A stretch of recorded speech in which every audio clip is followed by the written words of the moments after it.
Welcome back to General Zoology here at Yachai Tick. Today we are going to talk about nerve cells and the function of neurons. We're not going to talk about the details, the anatomical details rather, of the nervous system, something that we are going to cover in detail in histoanatomy next semester.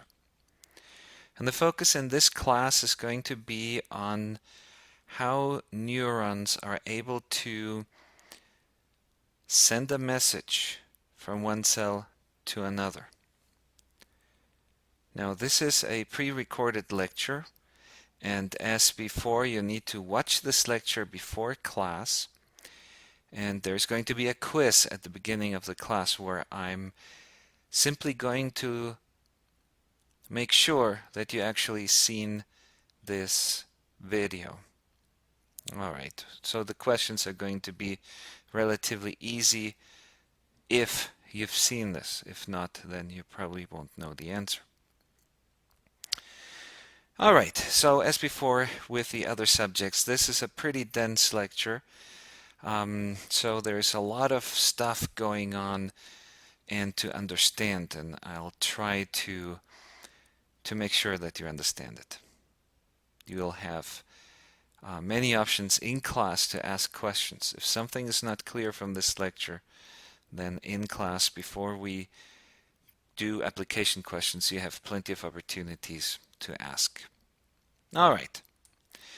So let me start this class by saying, well, gee, the nervous system does not consist only of neurons. There are other cells, other types of cells, which are incredibly important for the proper functioning of the nervous system. And all these other cells that don't have the conductive function of neurons are referred to as the neuroglia or glial cells. The term glia comes from the Greek and it means glue. And I guess the original thought was that these cells, these additional cells that are not neurons, actually fill space and help maintain the entire nervous tissue together. But there are several types of glial cells that we need to talk about, and they're really not just fillers. They have very, very important functions within the nervous system. Okay, I'll get my pointer. Where is it? There it is. Now, these glial cells, they are like accessory cells that in some way or another support the functions of the neurons. In the case of the peripheral nervous system, we have additional cells that wrap themselves around this long projection from the cell called an axon, and I'll come back to that in just a moment. And these cells produce what's called a myelin sheath. It's an insulating sheath that, as we're going to see in a few minutes, helps accelerate the transmission of an action potential. The cells that produce the myelin sheath in the peripheral nervous system are called Schwann cells. Now, in the central nervous system, we have three different very important glial cells to talk about. And the first one that I'll talk about is the astrocytes. Now, astrocytes probably have some structural support as thought originally when people thought about the glue function of these cells, keeping the nervous system together. So undoubtedly there's some structural support there. But more importantly, there's metabolic support. These cells, the astrocytes, communicate chemically with neurons, and they are able to move different types of organic molecules from one cell to another, supporting the metabolism of the neurons. Also, astrocytes store glycogen. And by now you should remember what glycogen is, right? Right? Right? Yes. It's animal starch. And animal starch, like plant starch, consists of long chains of glucose. So the glycogen storage is very important because the brain is powered by glucose. Also, these astrocytes regulate blood flow. Now, it was thought originally that they also regulate the movement of material from blood vessels into the brain. This movement is tightly controlled. Very few organic molecules actually can cross from bloodstream into the brain. And that's because there is what we call a blood-brain barrier. And it was thought that these astrocytes actually have a very important role in the blood-brain barrier, although now we're shifting away from that idea. Most of the blood-brain barrier is probably due to the epithelial cells, or should I say endothelial cells, of the blood vessels. But what we do know now is that the astrocytes actually help controlling blood flow, making sure or determining how much blood can actually flow through these blood vessels. So very important. We also know that astrocytes are able to take up neurotransmitters. And by doing so, they are removing neurotransmitters that are no longer required. And this will make sense shortly when we talk about the synapse. Neurotransmitters, they're discharged into the synapse while they are being required. We don't want them to linger there. We want them to be removed in case we don't need them anymore. They also produce, that is, the astrocytes also produce some neurotransmitters by themselves. Also, astrocytes are important in the regulation of ions in the extracellular space. And this is a very important function. Now, as you're going to see, most of what actually makes a action potential move through an axon is movement of ions, sodium and potassium, and at the synapse calcium also becomes very important. So by changing the concentrations of these different ions in the extracellular space, astrocytes help maintaining the cells ready for sending action potentials. And finally, in ways that I'm not going to explain, but I mention this because later on we're going to talk about long-term potentiation. We know that astrocytes are involved in some way in memory. And here I say LTP, that's long-term potentiation, and that is something that we are going to talk about shortly. All right, astrocytes, obviously very important. The next type of cells are oligodendrocytes. Now, oligodendrocytes, which we can see right here, they do something that also the Schwann cells do in the peripheral nervous system. They produce a myelin sheath. So their function of the oligodendrocytes is equivalent to that of the Schwann cells. Oligodendrocytes occur in the central nervous system, Schwann cells in the peripheral nervous system. But oligodendrocytes are also very likely involved in regulating extracellular fluid, especially in the gray matter of the brain. Now, you may probably remember from high school that in the nervous system we have white matter and we have gray matter. White matter is the part of the brain where most of the axons are moving through, and the gray matter is the part of the brain where most of the cell bodies are located. Cell bodies in themselves don't need myelin sheaths, but we still have oligodendrocytes. And we know that they help in regulating this environment, this fluid environment around the neurons. Finally, in the brain we have microglia. Now, these are small cells with huge functions. They are incredibly important. Why? Because they're part of the primary immune response in the brain.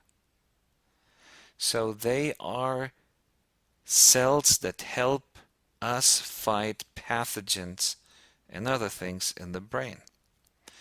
They are macrophages, which means that they can take up cells or other materials in fluids through endocytosis, through phagocytosis, and they can phagocytose plaques, which are protein accumulations, some of which are important in diseases such as Alzheimer's disease. They can gobble up dysfunctional neurons and synapses. Many neurons undergo apoptosis, and we need to remove the cell debris in the brain. And of course, they're able to phagocytose pathogens. They are also cytotoxic. Now we're going to come back to that when we talk about the immune system, so I'm not going to talk about it right now. But that's part of being able to destroy pathogens that may come into the brain. And we also know that microglia are playing an important role in repair. If there's some tissue damage, microglia actually help some of the repair within the tissue. So three very important cell types, the neuroglia. We have astrocytes, we have oligodendrocytes, and we have our microglia. All right. Now, with that out of the way, we are going to talk about neurons. Just briefly about the structure of the neurons. Neurons have a cell body, which we also call the soma. This is where most of the organelles are located. The nucleus, the endoplasmic reticulum, the Golgi apparatus, most of the mitochondria, etc., etc. So this is the main cell body. From the cell body, from the soma, we have these projections going out that are referred to as dendrites and which are important in forming connections to other neurons. Then when we look at the base right here, we have one thickened area right here called the axon hillock. And I'll talk why the axon hillock is important a little later. And from the axon hillock we go into the axon, which in the case of mammals and some other animals, we have Schwann cells producing myelin sheaths, or we have oligodendrocytes producing myelin sheaths. Okay, so much for the structure. A cell that sends a signal through the axon we usually refer to as the presynaptic cell, and the one that receives the message is referred to as the postsynaptic cell. Also note that at the end of the axon we have a little bit of branching for the so-called synaptic terminals. This is where, as we're going to see shortly, a message that's passed on through the axon actually can jump over to the next cell. Okay, now I already talked about the electrochemical gradient and how it is important in maintaining the membrane potential in cells. And it is important here at this point to remember this. It is important to remember that we have differing concentrations of ions that will want to move according to their concentrations, but because we have differently charged molecules, they will also move or be motivated to move according to electrical charges in the vicinity.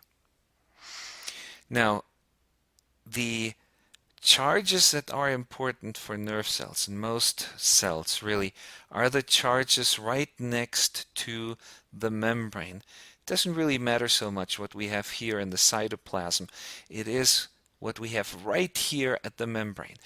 Those are the charges that are contributing to the membrane potential, chiefly. And again, to remember how this membrane potential is achieved, we have a sodium-potassium pump that uses ATP to move sodium out of the cell and potassium into the cell. And it's moving sodium and potassium against a concentration gradient. It continuously needs to pump these ions across the membrane. Note that we're always pumping 3 sodium out and 2 potassium in. So 3 positive charges out, 2 positive charges in. So there are fewer positive charges coming in than there are going out. So our inside becomes increasingly more negative compared to the outside. Then we also have leak channels. I mentioned those leak channels earlier in this semester. Now I spaced there for a moment, but okay, so here are our leak channels. Leak channels are always open, always, and they allow for some movement of sodium right here and potassium right here. So these channels are not controlled, they're always open. Now the pumping action of the sodium-potassium pump plus the leak channels are the main elements responsible for maintaining the membrane potential and for maintaining a fairly constant membrane potential. But obviously in cells, in neurons rather, we need to change somehow this membrane potential. And it is the change in membrane potential that is going to send out the action potential. Now, much of what we know about neurons, about the functioning of neurons, we actually know from studying the giant axons in squid. Squid being a fairly complex mollusk, a cephalopod. Now these are very active animals and they need pretty fast conduction of action potentials through their axons. So I'm going to explain in just a few moments. Squid axons do not have myelin sheaths, and that means that they cannot transmit electric impulses as fast as axons that do have a myelin sheath. The only way that without a myelin sheath you can speed up conduction of an action potential is by increasing the diameter of the axon. And this is what squid cells have done. So they have very large axons. So we can see right here where we can place microelectrodes on the inside and the outside to actually measure the electric potential across the membrane with a voltmeter. This is actually pretty cool. All right. So how do we change? How do we change the membrane potential? Whereas the sodium-potassium pump and the leak channels maintain a constant membrane potential, the membrane or transmembrane proteins that are going to help us change the membrane potential are also ion channels, and they are gated ion channels. And you may remember this. Gated ion channels means that they're usually closed unless there is some trigger opening them up. We're going to see, especially in the axon, most of our gated ion channels are voltage gated ion channels. That means they are only going to open up if the electric field around them changes. And we're going to see in the synapse, in the synaptic terminals, and in the post-synaptic membrane, the gated channels that we're going to find there are ligand gated ion channels. And yes, most of the ligands that we're going to encounter are what we call neurotransmitters. All right, so now we know that these gated ion channels are crucial for changing the membrane potential. Okay, so now we know that these gated ion channels are important to change the membrane potential. But how much are they going to change the membrane potential? Now the answer is, well, it depends. It depends on how strong the stimulus is.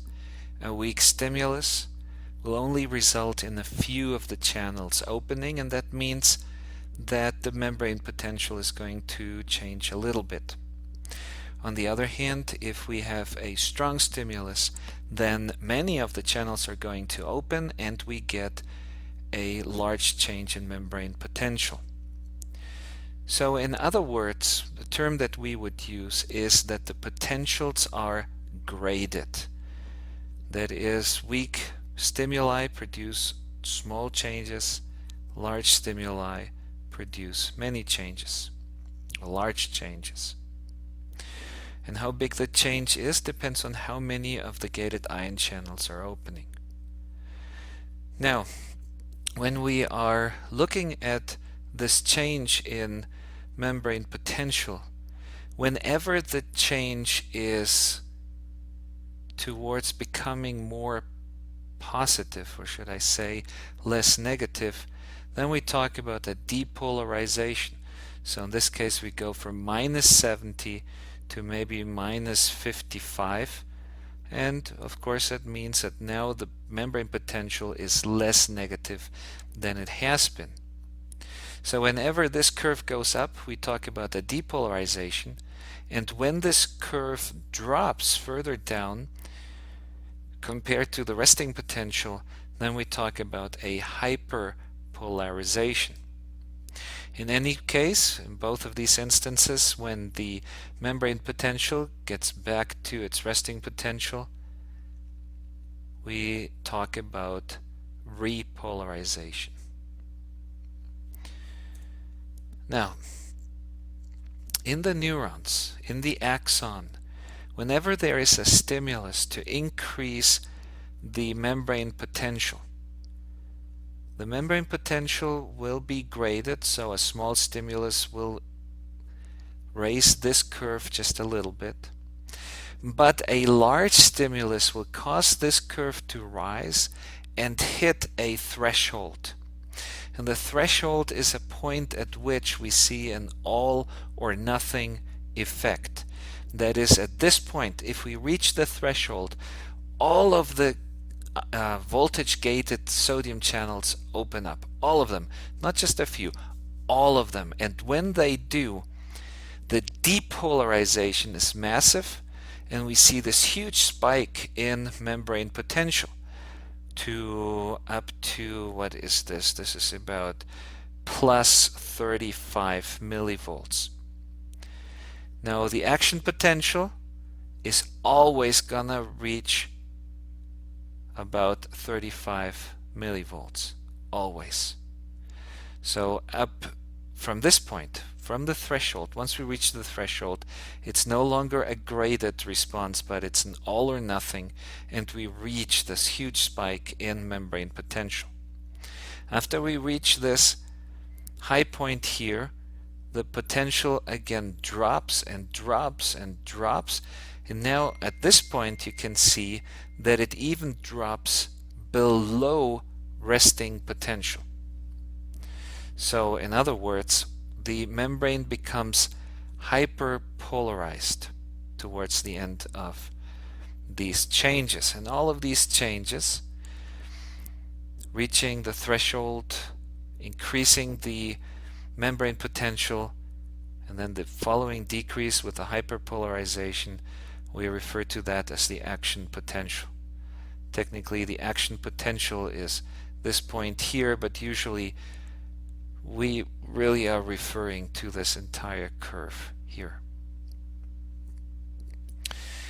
Now, the action potential is always gonna reach about point or about 35 millivolts.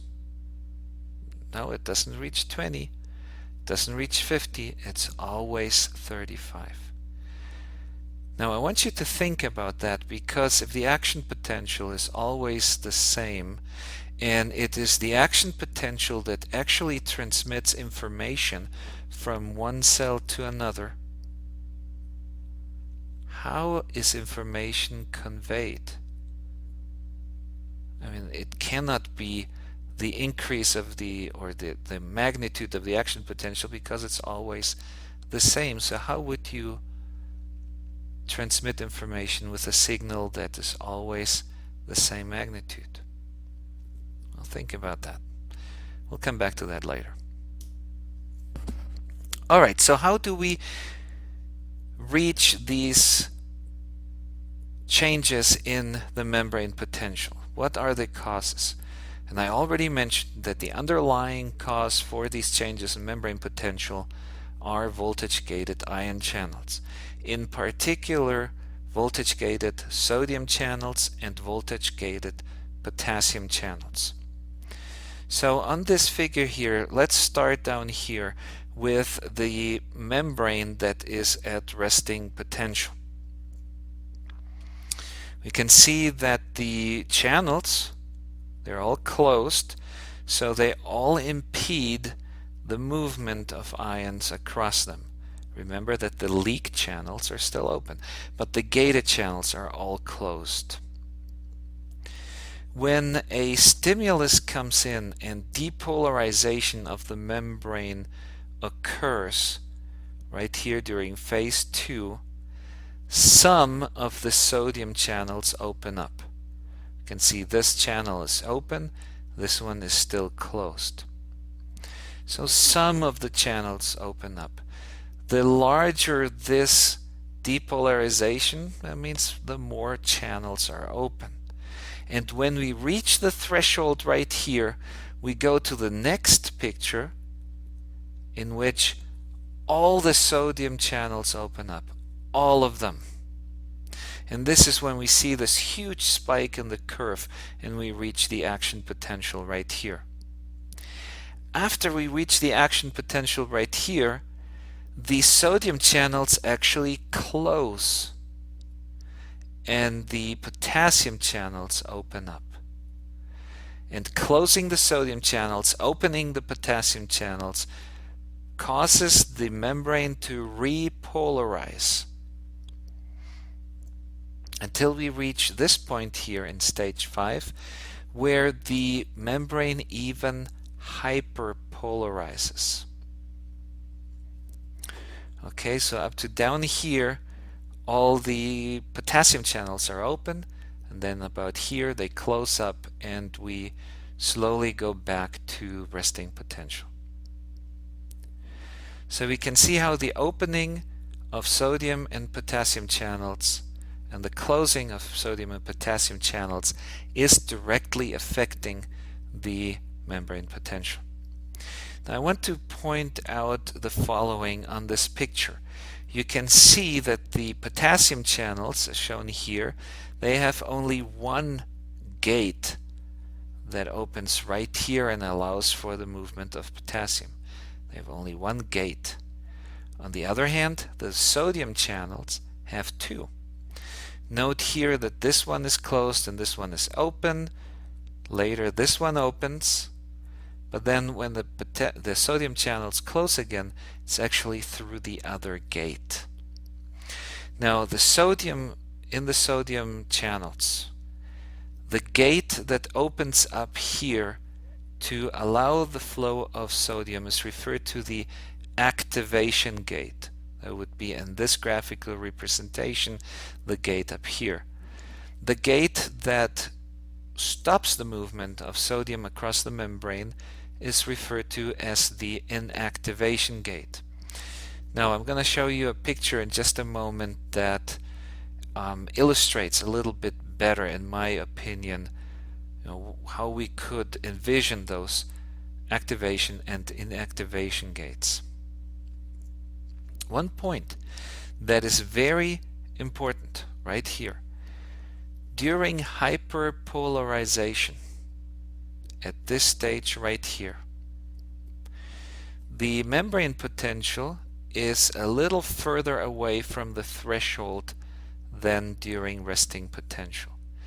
That means if another impulse or another action potential were to be created here, the increase in depolarization needs to be larger. So it's more difficult to reach the threshold.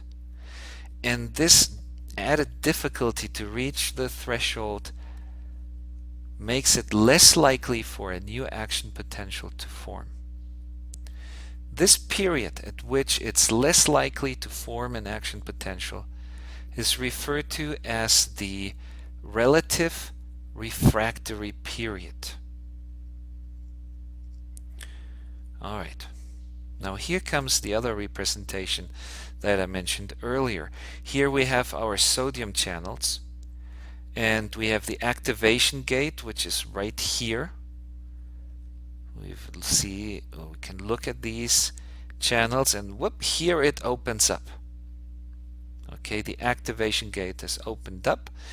Then we move along here, and we can see with this channel here that the inactivation gate has now made the flow of sodium impossible, even though the activation gate is still open. And this is actually very important, because right here, while on the membrane some of these channels are still inactivated through the inactivation gate, at this time, or in this time period, we cannot generate another action potential. We cannot. It's impossible. And we call this period in which it is pretty much impossible to generate a new action potential, we call this the absolute refractory period. Okay? Action potentials cannot happen. But there is a second benefit of, well, it's not really a benefit, but there's a second consequence of the inactivation of the sodium channels through inactivation gates. Right here we have an axon with all of these channels in them, and the action potential is actually moving this way, from right to left. The fact that these ion channels here are closed due to the inactivation gate means that the action potential actually cannot propagate anymore in the other direction. It means that the action potential can only travel in one direction. Very important. Now, a question, and I'm going to use a little drawing tool. If this here is the axon, okay, so here we have the axon, and say we are applying an electric charge experimentally right here, so in the middle of the axon, what do you think will happen? Will we see the action potential from this point going only in one direction? Or can the action potential from this point also move in this direction? Okay, so I want you to think about this for class.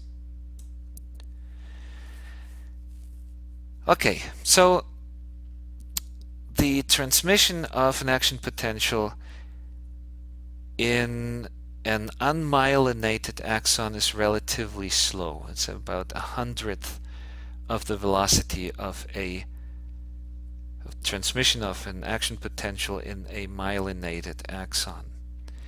Now, as I mentioned earlier, if we have unmyelinated axons, the only way that we can increase the speed of action potential is to increase the diameter, because by increasing the diameter we are decreasing the resistance inside of the axon for the electrical field to propagate. Now in myelinated axons, and I won't go into too much detail here, but in myelinated axons, the myelin sheath actually becomes a very large barrier. Or should I say, it increases the resistance to the flow of electrical charges across here. At this point, this here is the node of Renvier. That's what we call the area without the myelinated sheath. Right here in the node of Renvier, the resistance is very, very low in this direction, but it is incredibly high here. On the other hand, the resistance here in the axon is relatively low compared to this resistance right here. Now, this interplay between the resistance across the membrane and the resistance within the axon has as a consequence that the electrical field from this node of Renvier rapidly extends out over the myelinated sheath to the other node of Renvier. So the electrical field created here extends this far thanks to the myelinated sheath. And the movement from here to here of the electrical field is almost instantly. It's very, very fast. So by having this rapid movement, because we have lower resistance in here compared to here, our action potential in a way jumps. It jumps from here to here, and it jumps over here, and while it jumps, it moves very, very quickly. Now, because of this, we call this mode of propagation of the action potential a saltatory propagation. Saltatory, from jumping, right? Okay, so we talked about how an action potential is generated and moves down an axon in a neuron. Now we're going to turn our attention to synapses. Now, synapses are the points at which an action potential from one cell is transferred to another cell. And there are two broad mechanisms to achieve that. A fairly minor number of neurons actually has gap junctions in their synapses. And the electrical field, the action potential, moves right through the gap junctions from one neuron to another. Now, it turns out there are heavy limitations to this form of propagation of the action potential, and it turns out that the second form is much faster, and that's using a chemical signal to transfer an action potential from one cell to another. So how does that happen? Now here I'm just showing that we're talking about transmission of an action potential from one neuron to the next through the synapses, and from here it continues to travel onto another cell and so forth. So how do we bridge the presynaptic and the postsynaptic membranes? This graph here illustrates in summary the process. Now let's start up here in this region, and I'm just going to go back to my little pointer. The action potential comes down here, and wherever the action potential moves, it opens up and closes voltage-gated sodium channels and voltage-gated potassium channels. But when we get to the synaptic terminal, there's a different type of channel, a calcium channel, that is now opened as well. It's a voltage-gated calcium channel. And calcium, as we have seen already, triggers a lot of events inside of cells. And here what the calcium does is to bind to a vesicle. And this vesicle has already present in its interior a neurotransmitter. As soon as the calcium binds to the vesicle moves to the membrane, it fuses with the membrane and discharges the neurotransmitter by exocytosis. Now the neurotransmitter is located in this space, which we call the synaptic cleft. The neurotransmitter attaches to a voltage-gated sodium channel and causes it to open. So this sodium channel right here is not a voltage-gated sodium channel, it's a ligand-gated voltage channel. And the ligand, of course, is the neurotransmitter. Once sodium starts to rush in, we again get a change in the membrane potential, and again we are generating a potential on the membrane, a depolarization, which in some cases may lead to an action potential.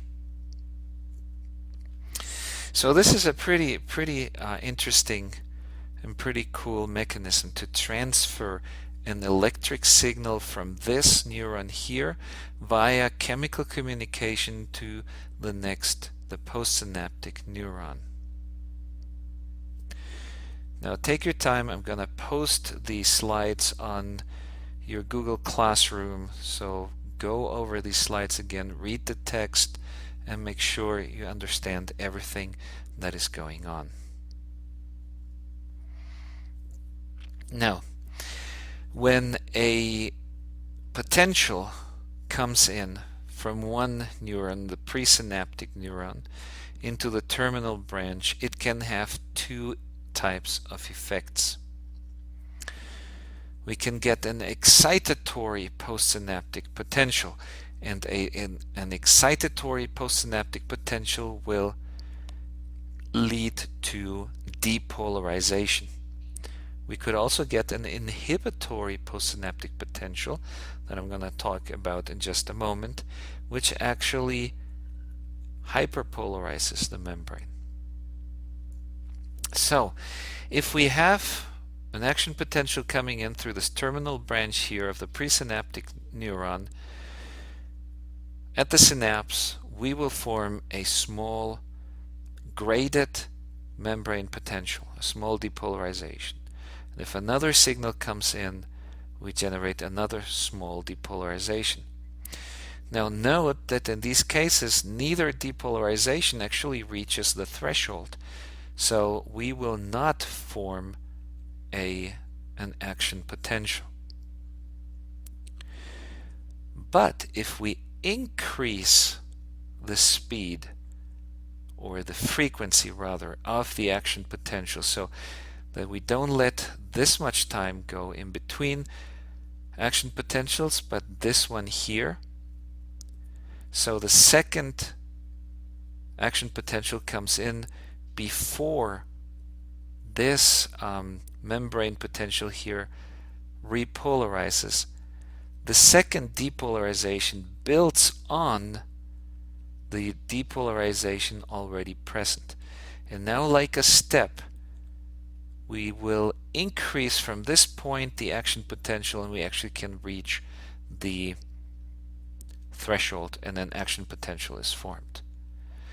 When we have the close sequence of action potentials that allow us to form an action potential on the postsynaptic membrane, we talk about temporal summation. So in time, because these are very close together, one potential works on the other, and we get to threshold and we get an action potential.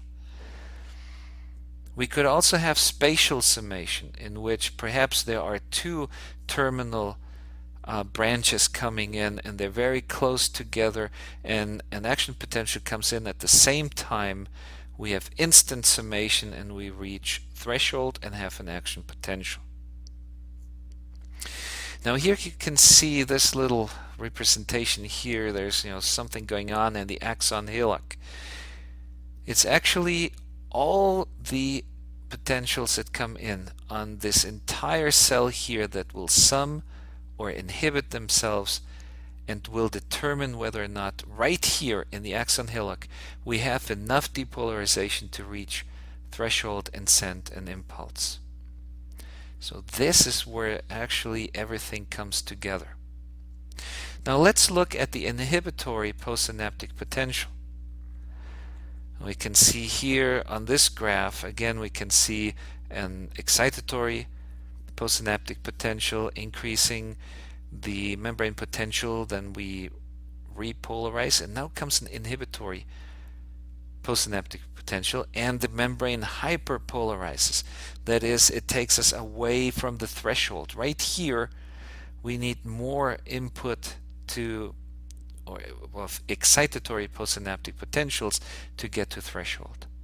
We can see how as different terminal branches come in, some are excitatory, some are inhibitory, that we get a lot of moving up and down of this curve, and all of this input from excitatory and inhibitory postsynaptic potentials becomes collected, if it were, in the axon hillock, and it is crucial if we reach threshold right here in order to generate an action potential.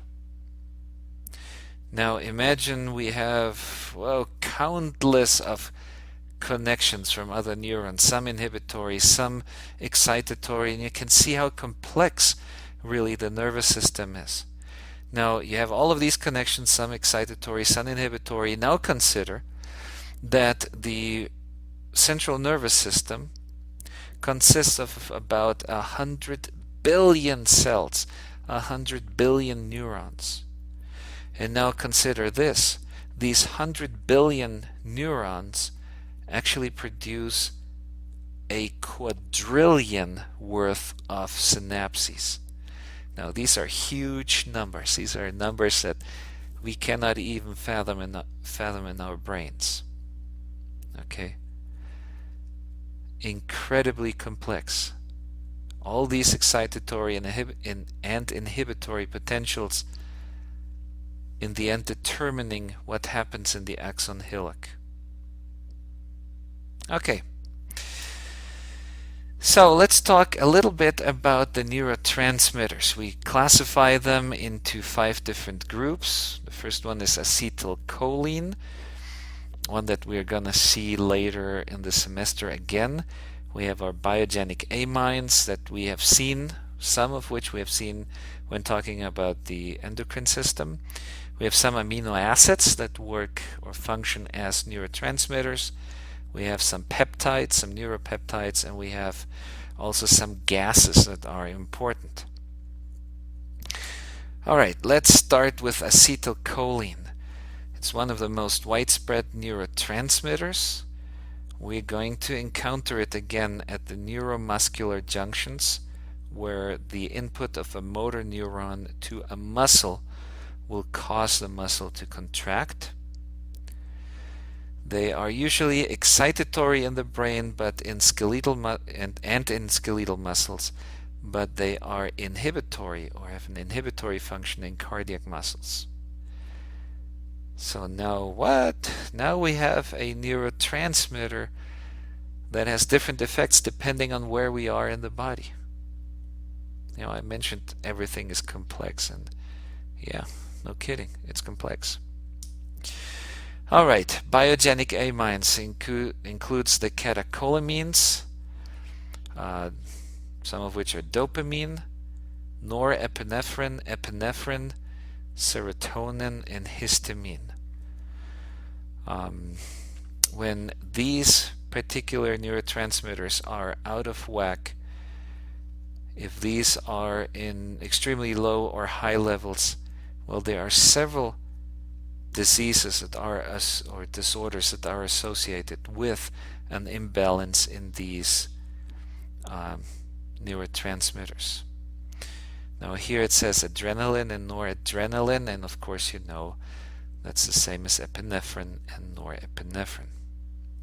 You can read all of this down here at your own leisure.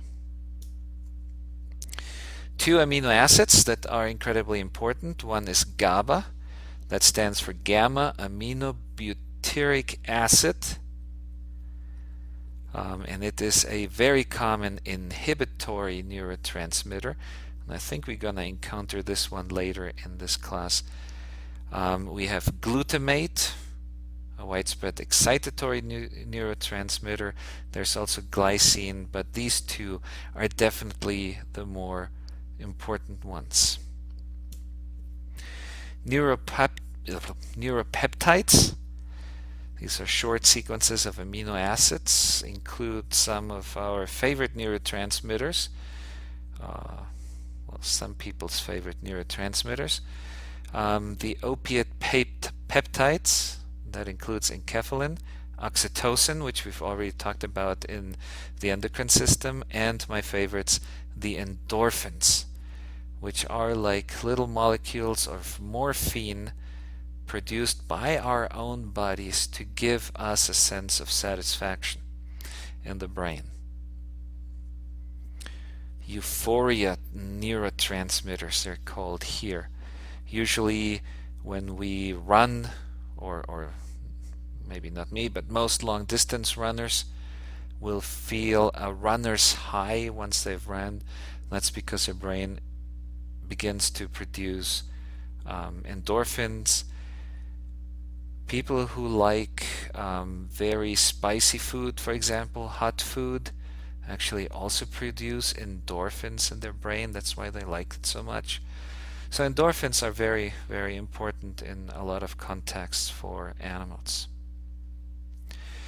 And finally, we have those neurotransmitters that are gases, and here we have especially nitric oxide.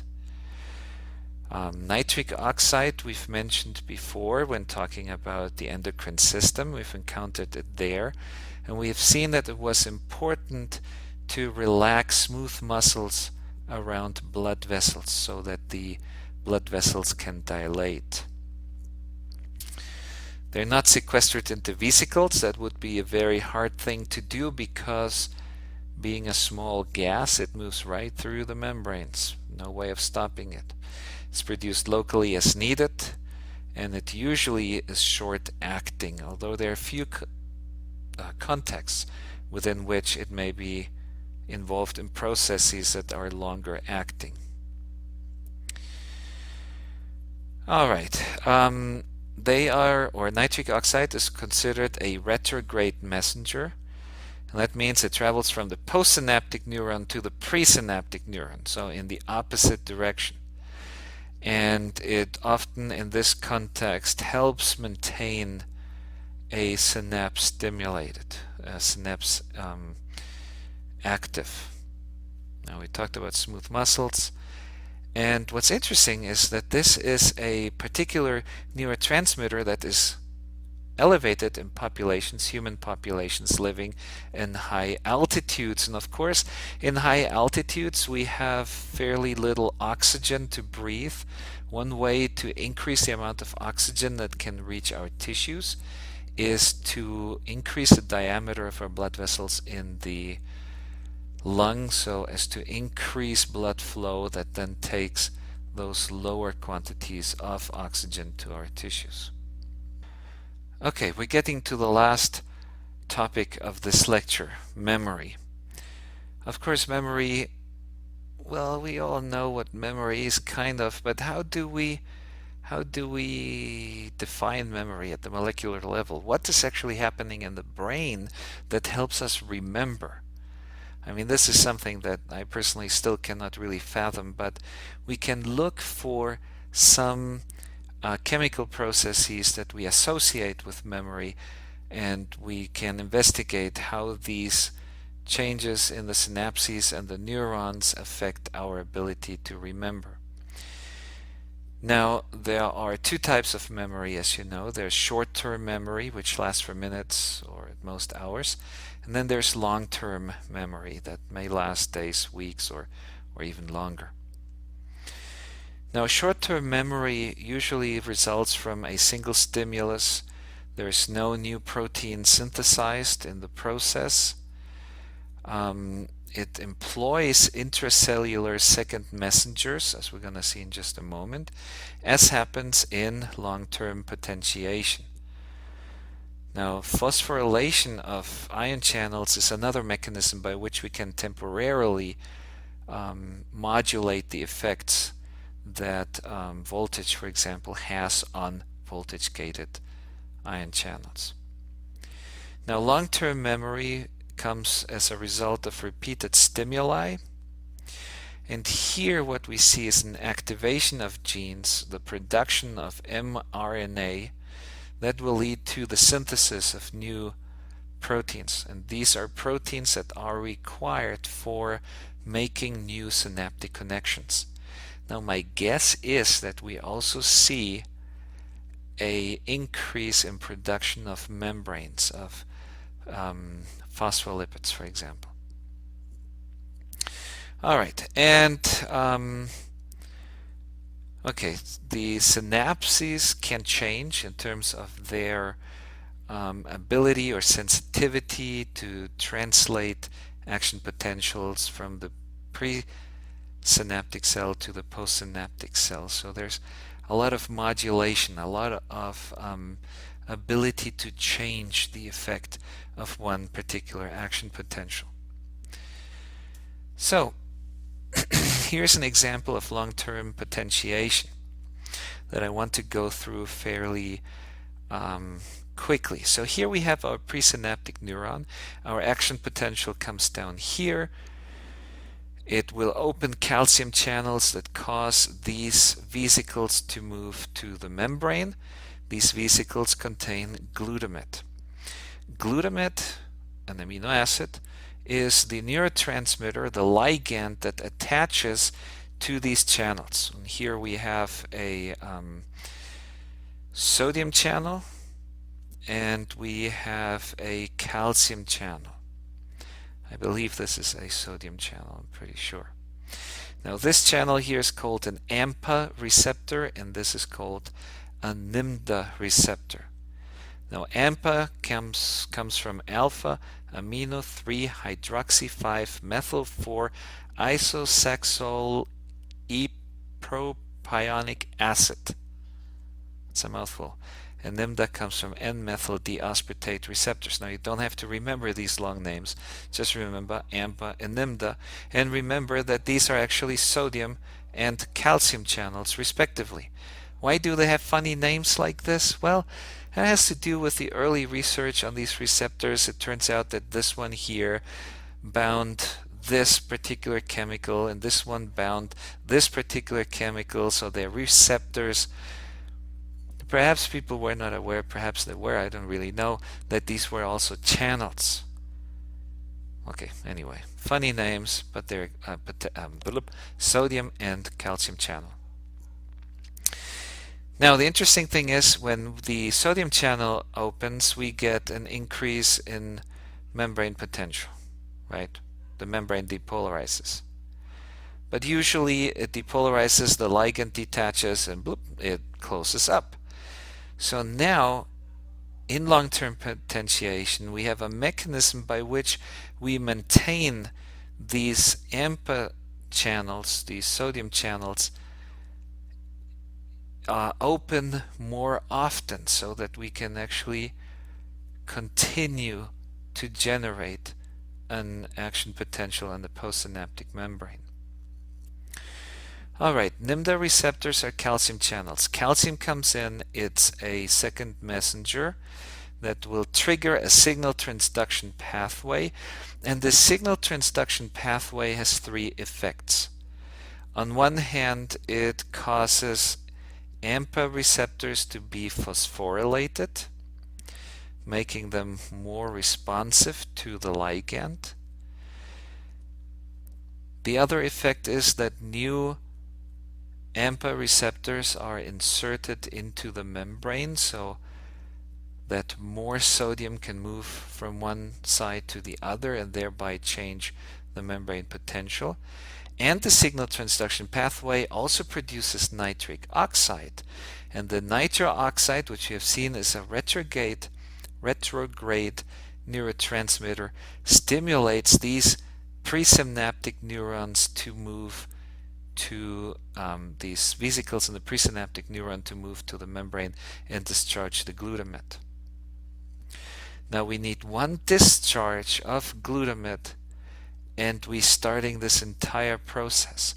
And this entire process, what it will do, even if, there isn't a new action potential coming in, this process will keep these vesicles moving to the membrane, stimulating the postsynaptic membrane.